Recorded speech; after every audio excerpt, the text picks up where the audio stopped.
Olá, povo de Deus, seja bem-vindo a mais um vídeo do nosso curso de Liderança e Visão de Igreja, no nosso primeiro módulo, Fundamentos de Visão da Igreja, de Liderança Cristã. E você é mais do que um convidado especial para participar dessas aulas. Desejamos mais uma vez que Deus te abençoe e que você possa continuar sendo edificado por este curso, na qual chamamos Projeto Alicerce, um projeto da nossa Igreja Presbiteriana do Setor 3 do Mundo Rico, e que temos compartilhado com vocês aí que nos assistem, todos que participam, inclusive as nossas lideranças da nossa igreja. Nas últimas aulas, nós observamos, através do livro de Paul Tripp, 3 princípios que ele fundamenta a respeito da liderança e do papel de um líder. E ele nos apresentou como nós devemos ser confrontados pelas nossas idolatrias do ativismo e também pela necessidade de respeitarmos as nossas limitações e não sermos vacinados contra o Evangelho. Tudo isso nos levou à reflexão de como nós devemos cuidar da nossa postura e da nossa condução dentro da Igreja de Cristo Jesus, nas nossas lideranças. Mas diante de tudo isso, agora, nós vamos ver mais 3 princípios, os princípios de 4 a 6, que estão no livro de Paul Tripp, que vão mostrar para nós outras dimensões da liderança, outros aspectos práticos da liderança cristã que nós precisamos pensar. E nesse momento, Tripp quer nos mostrar e defende a tese de que o líder não é um ser unidimensional, ou seja, ele não é um ser que só está lidando com o elemento da sua liderança. Ou seja, se ele é um pastor, ele não é só pastor. Se ele é um presbítero, ele não é só um presbítero. Se ele é líder do Ministério de Música, ele não é só líder do Ministério de Música. Ele é mais abrangente, ele precisa cuidar para que as outras áreas de sua vida, as outras esferas de sua atuação não sejam também atrapalhadas e deturpadas. E junto com isso, Tripp vai nos oferecer um princípio de como nós cuidamos para que o nosso caráter não sucumba em meio às estruturas pesadas que colocamos sobre os líderes também. E por fim, ele reconhece a nós que a liderança é uma batalha, é um campo de luta, é um lugar onde nós nos colocamos nas trincheiras e nas linhas de frente sobre o pesado fardo que muitas vezes carregamos de nossas famílias e de nossa igreja também. E nesse curso, o que nós estamos falando, ele se aplica para diversas coisas em que você ocupa a posição de liderança como cristão e servo de Cristo Jesus. E a partir disso, então, nós vamos perceber, frente a muitas dimensões, que nós precisamos, dentro de tudo isso, equilibrar as nossas vocações. O princípio de Paul Tripp é nos mostrar o princípio do equilíbrio, como nós devemos cuidar e equilibrar para que as nossas afazeres não sejam desequilibrados, os nossos papéis de liderança. Então, Paul Tripp vai ensinar a líderes a reconhecer e equilibrar os vários chamados que Deus nos dá na nossa vida. E que, assim, temos que ter a consciência de que eles são uma contribuição vital para que nós tenhamos sucesso na nossa tarefa como líderes da Igreja de Cristo Jesus, líderes cristãos. Por isso nós vimos anteriormente a necessidade de entender todas essas coisas, mas precisamos agora compreender que dentro de todas essas coisas nós precisamos desfrutar de um equilíbrio entre aquilo que fazemos visivelmente e aquilo que fazemos invisivelmente. E aqui Paul Tripp chama a nossa atenção de que um homem vocacionado, ou até mesmo você, mulher, que é chamada à liderança, vocês não deixam de ser maridos, esposas, pais, mães, profissionais, quando recebem uma ordenação. Nós não podemos deixar de perceber que nós temos vários outros elementos. E a partir disso, então, nós precisamos reconhecer que Deus nos concedeu múltiplas vocações para o cuidado de nós mesmos e da Igreja de Cristo Jesus. Pense nesse centro. Nós muitas vezes temos uma visão deturpada de que só estamos servindo a Deus corretamente se estamos fazendo coisas relacionadas à Igreja de Cristo, a trabalho missionário ou a coisas como atividades ligadas à Igreja. Tanto é que é comum nós conversarmos com irmãos que às vezes estão um tempo afastados dos ministérios, das atividades, ou até mesmo dos trabalhos no meio do povo de Deus, e eles falarem, pastor, eu estou deixando de servir a Deus. Como se servir a Deus fosse somente uma atividade prestada nas 4 paredes da igreja ou em atividades relacionadas a serviços eclesiológicos. E aqui a gente precisa lidar e corrigir essa falsa compreensão de que só adoramos a Deus dentro das paredes da igreja. Nós sim, temos o serviço de culto, que é somente para a igreja. Isso nós vamos ver bem mais lá na frente na nossa visão de culto, de adoração. Mas o que Paul Tripp chama a nossa atenção é que a visão reformada é que tudo que nós fazemos, tudo que nós realizamos é coram Deo, é diante de Deus. É isso que significa essa expressão. Ela é feita debaixo de Deus. Então, dentro de tudo isso, nós precisamos entender que Deus nos deu outros chamados.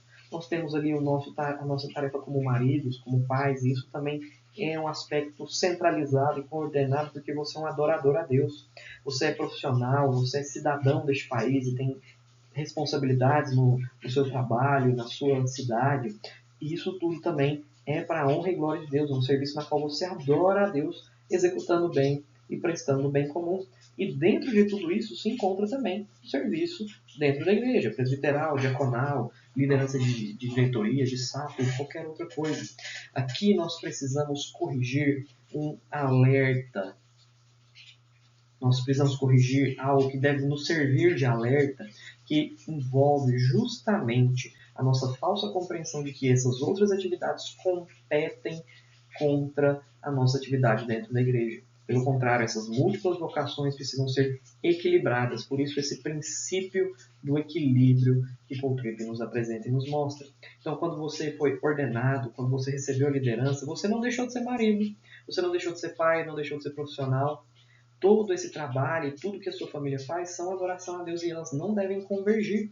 Inclusive, é fundamental que, como servo de Cristo Jesus, você também ensine a sua família que o seu serviço na igreja também é algo que serve para a glória de Deus. E que você tem um espaço, um momento, uma hora da agenda em que, dentro de sua semana, não só o domingo, você está dedicado para contribuir na obra da igreja de Cristo Jesus. O grande problema é que nós desequilibramos, seja porque negligenciamos os trabalhos do nosso lar, o trabalho que fazemos como profissionais, com o trabalho da igreja. Ou às vezes deixamos de lado da igreja porque estamos apegados demais aos nossos afazeres diários. E aqui a gente também desequilibra uma relação. Se você está deixando o trabalho da igreja porque ele é menos importante ou porque ele te dá menos resultado financeiro ou até mesmo de status, ele tem um grande problema como servo do Senhor.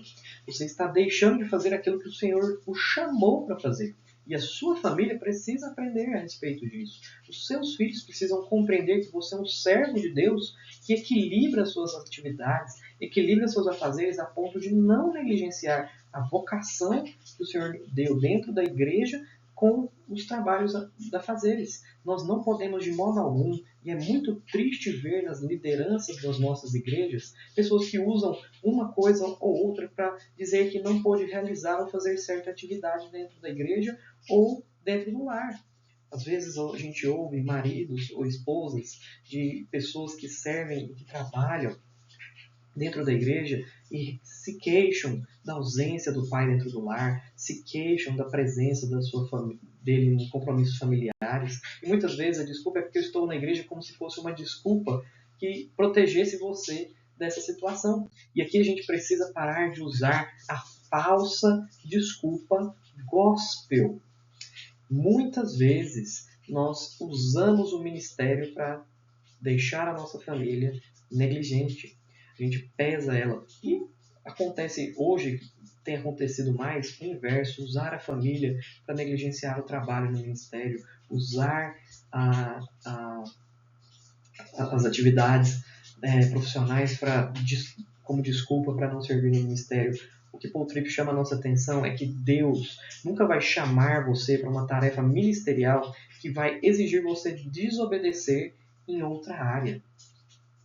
Entenda isso. Deus nunca vai te chamar para uma atividade onde você vai desobedecer em outra área.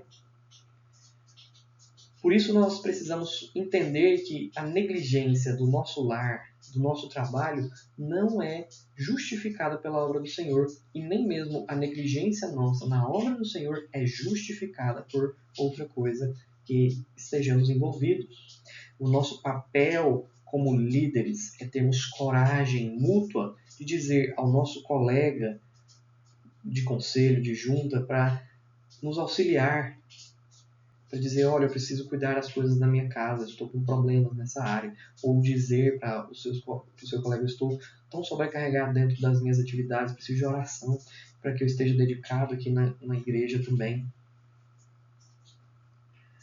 Você não pode usar aquilo que Deus te concedeu como desculpa para você não ter os outros afazeres e as outras atividades.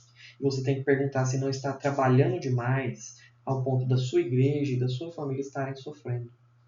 Se você está indo para casa já desanimado da igreja, ou se você está saindo de casa sem ajuda. É importante na nossa cultura de líderes saber o que está se passando diariamente com os nossos líderes. Às vezes o que a gente precisa dizer para o nosso irmão é: vá para casa. Sua esposa está doente, seus filhos estão mal, vão lá, vai lá, dê auxílio, a gente cobre você aqui, a gente está aqui para auxiliar, o trabalho vai seguir. E às vezes a gente ir até a casa do nosso irmão e dizer assim: irmão, você está se perdendo com os afazeres dessa vida, precisa servir no reino, precisa cumprir a vocação que o Senhor chamou você. Tudo isso então, Paul Tripp quer nos mostrar que nós, como líderes, precisamos equilibrar os vários chamados que Deus nos concedeu. E como faremos isso? Sempre debaixo da dependência do Senhor. Claro, a oração vira aqui uma ferramenta disso, mas muitas vezes é ter conversas sinceras dentro de casa. Sua esposa, seus filhos, dizer a respeito dos problemas que vocês estão vivendo dentro do lar. Delegar tarefas, dizer à sua família o quão é importante os horários do culto, dizer para os seus filhos a importância das atividades, falar: eu sou um servo do Senhor, o Senhor me chamou para essa atividade, para esse trabalho, eu preciso honrá-lo. Ou então chamar os seus colegas de trabalho, de ministério, e dizer assim: eu estou desguarnecendo a minha casa, preciso ter um tempo com a minha esposa, preciso estar na educação dos meus filhos, eu preciso de auxílio. O erro, o engano que nós cometemos é achar que uma coisa tem que se sobressair em relação à outra, ou que é menos importante uma coisa e mais importante outra. Nós não podemos fazer esse tipo. Me lembro de conversar ainda esse ano com um amigo pastor, se queixando de algumas situações que impediram ele de realizar as atividades do nosso que nós temos em comum. E eu virei para ele se queixando porque as dinâmicas familiares mudaram, a situação da sua família mudou, e colocando isso como se fossem empecilhos, barreiras e problemas para ele fazer as coisas ali que ele foi designado a fazer. E eu falei para esse irmão com muito cuidado, muito amor, dizendo: olha, nunca use a sua família como desculpa. Ela é uma das suas principais atividades. Ela não é algo que te atrapalha, não é algo que te impede. Isso nós devemos refletir. Nós não podemos usar uma coisa ou outra, seja a igreja em relação à nossa família ou a família em relação à nossa igreja, para dizer que não vamos cumprir o que o Senhor nos chamou. E a partir disso, nós pensarmos em como cuidamos bem das coisas do nosso Deus.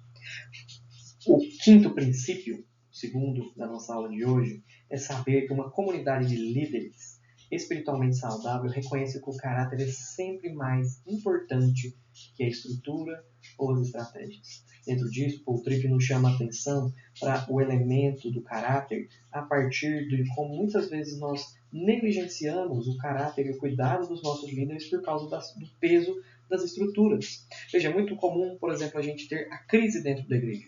Nós vemos a igreja fria espiritualmente, queda de membros, as nossas reuniões muitas vezes são truncadas, tensas, com problemas. E qualquer solução que muitas vezes a gente acaba criando de maneira ilusória, mexer em estruturas, mexer nas condições da igreja. Estamos com problemas muitas vezes em termos crianças nos nossos departamentos. O que a gente faz? Cria uma outra atividade, cria um novo departamento, muda a liderança, demite o funcionário, muda as funções daquela pessoa. A gente mexe com o elemento externo. E nem sempre o problema da frieza espiritual, nem sempre a queda de membros, os problemas da igreja são problemas de estrutura, são problemas que a gente troca uma parede, muda uma forma, troca o ambiente.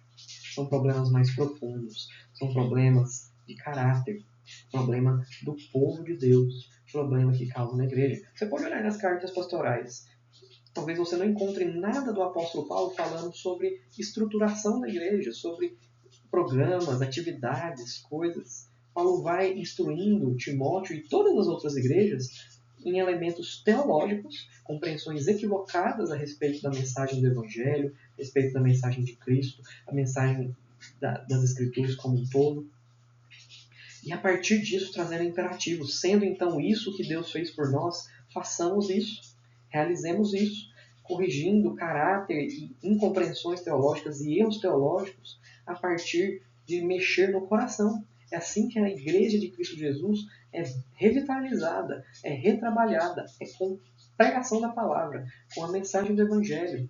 E a partir disso, então, nós precisamos perceber que muitas vezes nós precisamos pregar mais ainda quando a igreja está deficitária, quando a igreja está com problemas. Nós precisamos tratar os problemas de ego, nós precisamos de confissão de pecados. Muitas vezes o problema da igreja é a ausência de perdão. Quantas vezes nós estamos em problemas com os nossos irmãos e poucas vezes sentamos e conversamos e resolvemos as nossas questões? Nós ficamos murmurando, deixamos de conversar com pessoas, se estamos no mesmo ministério, criamos uma rivalidade. Não é assim que funciona na Igreja de Cristo Jesus, e esse é um grande erro e um grande problema que surge no meio da igreja. E nós não podemos deixar de achar que o pecado, o seu pecado individual, não impacta a igreja. Porque veja, como que surge o problema dentro da Igreja de Cristo Jesus? Para te ajudar a ilustrar, temos esse gráfico, e a gente vai aplicar ele agora para as nossas vidas, mas lembre-se do que está registrado no capítulo 7 de Josué. Em paralelo a isso, também veja o que está em Atos, capítulo de número 5. Tanto em Josué quanto em Atos, nós vemos irmãos ali, no caso de Josué, Acã, que pegou as coisas que Deus mandou não pegarem, que deveriam ser queimadas em holocausto e oferenda a ele. Acã pega essas coisas e esconde. São poucas coisas, coisas que não teriam impacto para uma nação de 1 milhão de pessoas. Não teriam impacto se não fossem desobediências a Deus. E por ter sido desobediência a Deus, logo em seguida, depois do sucesso de Jericó, vem a derrota de Ai, uma derrota humilhante do povo de Israel, que é uma derrota marco e emblema do que Israel passaria sempre a reconhecer que todas as vezes que houvesse pecado no meio do povo de Deus, que o pecado não fosse tratado, que o pecado não fosse conduzido, ele sucumbiria.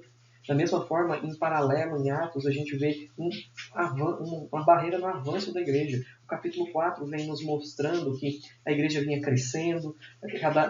Tem aquele famoso epílogo que diz que na multidão dos que creram era só um coração, uma alma, um só entendimento. Ninguém considerava propriamente seu as coisas, antes partilhavam os bens uns com os outros. Temos o exemplo de Barnabé, que é um exemplo vívido do que representava aquela igreja, mas logo em seguida vem Ananias e Safira, que quebra a sequência da Igreja de Deus por meio também de mentira, por meio de pecado. Talvez você pensasse, mas aquilo ali não vai impactar ninguém, pelo contrário, eles deram lá uma porção do seu terreno, isso vai ajudar os irmãos e tudo mais. E o próprio Pedro diz, veja Ananias e Safira, porque mentiram diante de Deus. O grande problema não é o grau do que fazemos apenas, é a quem nós estamos ofendendo. E muitas vezes nós achamos que os problemas estão nas estruturas da nossa igreja, quando na verdade nós precisamos confrontar o pecado. E assim nós podemos perceber que as divisões dentro do corpo de Cristo, elas não surgem do nada. Elas não surgem de qualquer ação. Elas começam surgindo às vezes um orgulho silencioso, uma falta de domínio próprio, de um líder ou de algum irmão que se recusa a ouvir as correções, e a partir daquilo ali ele vai rompendo a raiz, vai germinando algo mal, de modo que ele vai disputando o ego, promovendo maledicência, e aí a gente vai tendo reuniões carnais, onde o foco está em ter autoridade, poder, disputa de espaço, onde a fofoca ganha muito mais tempo do que a oração. E aí nós vamos vendo as rupturas da igreja. Aí a igreja já está dividida, já está em frangalhos, já está em todos esses problemas. A aplicação para isso é que nenhuma estrutura perfeita salva a igreja de conselhos e lideranças carnais. Nós precisamos, com isso, orar mais uns pelos outros do que ficar debatendo a execução de planilhas, projetos e eventos. Nós precisamos mais confrontar pecados e prostrarmos de joelhos. Nós precisamos perceber que não somos melhores que muitos irmãos que lideramos. Pelo contrário, somos iguais, ofensores a Deus e carecentes da graça dele. Esse princípio de que o caráter precisa estar acima da estrutura é fundamental do povo de Deus, porque muitas vezes nós achamos que o problema está em mexer em elementos, programas e atividades, quando na verdade precisamos que o Espírito mexa em corações. E não é porque você está muito tempo na liderança, ou que você já está há muito tempo na igreja, que você também não esteja isento de falhas de caráter. Esse é um ponto importante. O outro princípio, que também é muito importante, e é o último princípio dessa aula de hoje, é você compreender que, como líderes, estaremos sempre em batalhas. Nós não nos encontraremos em descanso, nós nos encontraremos batalhando. E é essencial compreender que a liderança em qualquer ministério evangélico está em guerra espiritual. A nossa batalha não é contra pessoas, já diz Efésios, mas é contra aqueles elementos espirituais que buscam odiar a mensagem de Deus e promover o seu ódio, disseminando o avanço impedindo o avanço da mensagem do Evangelho. É essencial, então, compreendermos que qual seja o grau da nossa liderança, nós estamos lidando com elementos espirituais. Isso nos coloca com alvo nas costas 24 horas por dia, 7 dias por semana. Não é só na hora que você está exposto à frente ou na hora que estiver realizando o trabalho. O inimigo odeia ver a graça de Deus sendo semeada. E é por isso que ele consegue, muitas vezes, fazer aquilo que falamos no slide anterior. Porque ele vai sabendo que a tática mais rápida e mais eficiente é tentar derrubar seus oficiais. O livro de Atos fica muito claro que, na mesma medida que o espírito vai progredindo, o inimigo vem trabalhando em outros aspectos, em outras estruturas, para frear o avanço. Primeiro tenta por meio de uma coerção de perseguição, depois ele avança por meio daquilo que ele faz em Ananias e Safira, e depois, logo em seguida, no capítulo 6, tentando criar rixas entre judeus helenistas e judeus hebraicos, de origem hebraica mesmo, dentro do corpo da igreja, dizendo que uns estavam negligenciando outros. E tudo ali nós vamos vendo o Espírito de Deus corrigindo e conduzindo a obra dele.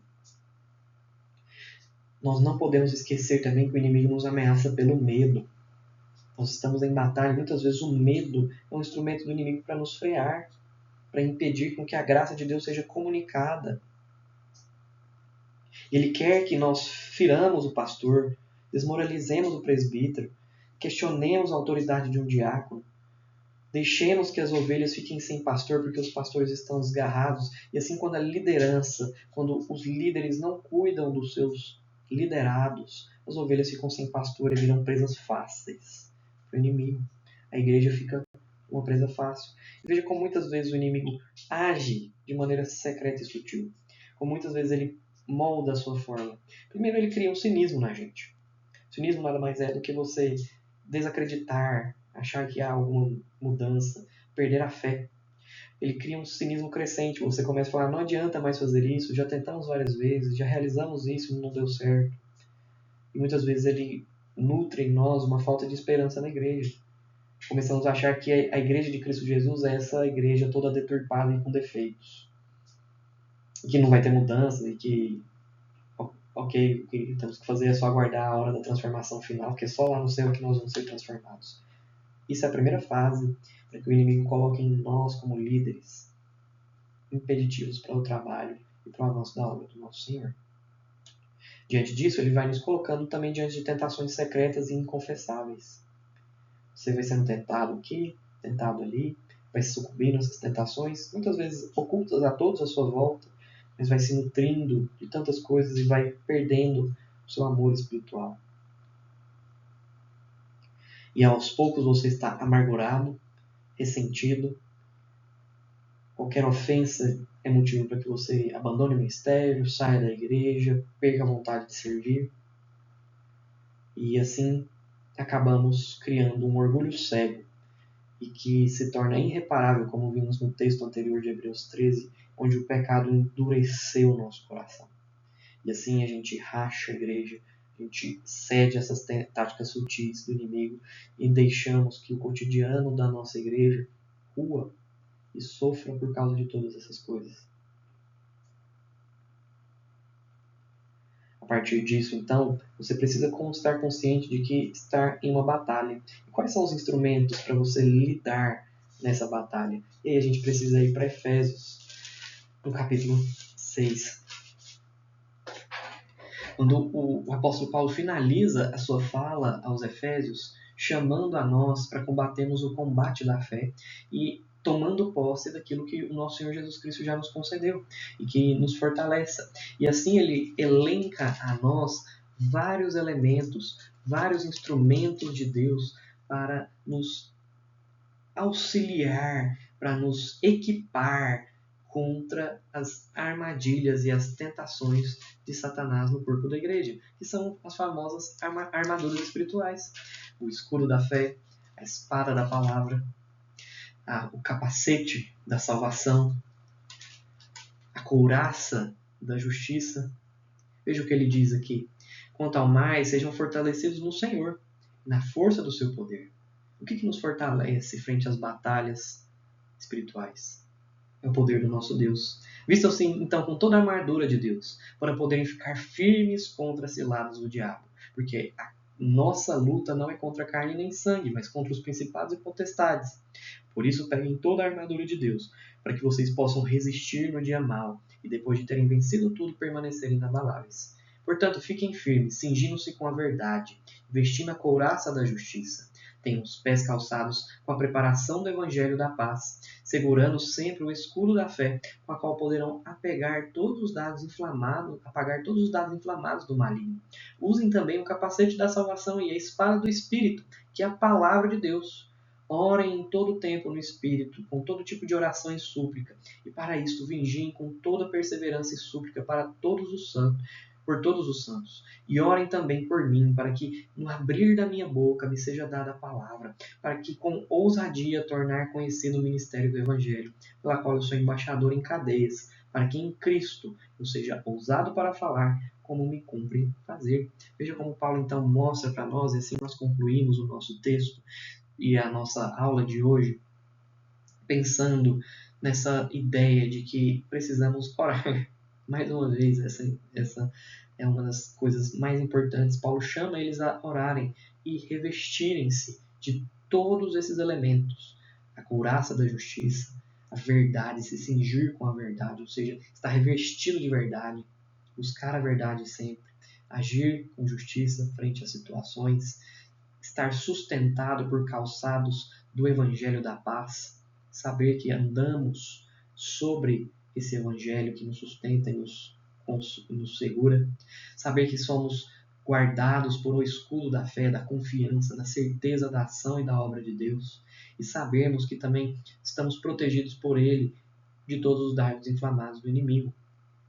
O nosso desafio é assumir um compromisso de santidade como líderes e saber que nessa batalha não usaremos táticas e estratégias e nem achar que estamos lidando com características e ações humanas, mas estamos lidando com uma luta contra o inimigo, que depois de todas aquelas coisas que nós vemos em Atos, ele faz levantar políticos de alto escalão para tentar também barrar o evangelho.